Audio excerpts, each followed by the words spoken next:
ടെറിയും മകൻ ബ്രിയനും ഒരുമിച്ചാണ് താമസിച്ചിരുന്നത്. 2021 മാർച്ച് 1 ടെറി മകന്റെ മുറി വൃത്തിയാക്കുകയായിരുന്നു. എല്ലാം അടുക്കിപ്പെറുക്കി വെക്കുന്നതിനിടയിൽ വാർഡ്രോബിൽ ഒരു വലിയ പ്ലാസ്റ്റിക് കവർ ഒളിപ്പിച്ചു വെച്ചിരിക്കുന്നത് കണ്ടു. അവൾ അത് തുറന്നു നോക്കിയപ്പോൾ ഒരു മനുഷ്യന്റെ തലയും കൈയുമായിരുന്നു അതിനുള്ളിൽ. ടെറി വേഗം പോലീസിൽ വിവരം അറിയിച്ചു. പോലീസ് സ്ഥലത്തെത്തി ബ്രിയനോട് ചോദിച്ചു എന്താണ് സംഭവിച്ചത് എന്ന്. അവൻ ഒരു ഭാവവ്യത്യാസവും ഇല്ലാതെ പറഞ്ഞു, അതൊരു മനുഷ്യന്റെ തലയും കൈയുമാണ്, ഞാനാണ് അയാളെ കൊന്നത് എന്ന്.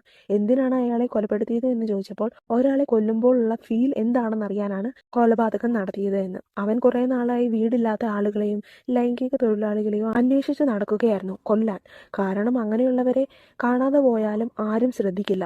ഫെബ്രുവരി 27 അവൻ വാരൻ ബ്രാൻസ് എന്ന 69 വയസ്സുകാരനെ കണ്ടു. അയാൾക്ക് വീടും ബന്ധുക്കളും ഒന്നുമില്ലെന്ന് മനസ്സിലാക്കിയ ബ്രിയാൻ അയാളെ ക്രൂരമായി കുത്തിക്കൊലപ്പെടുത്തി. അതിനുശേഷം മൃതദേഹം പല കഷണങ്ങളാക്കി കുറച്ചു ഭാഗം നദിയിൽ ഉപേക്ഷിച്ചു. ബാക്കിയുള്ള മൃതദേഹാവശിഷ്ടങ്ങളാണ് അവൻ അവന്റെ റൂമിലെ വാർഡ്രോബിൽ കൊണ്ടുവച്ചത്. അവന് മാനസിക പ്രശ്നങ്ങളുണ്ടായിരുന്നു. പക്ഷെ കോടതി അത് കണക്കിലെടുക്കാതെ പരോളില്ലാതെ ആജീവനാന്തം തടവ് ശിക്ഷയ്ക്ക് വിധിച്ചു.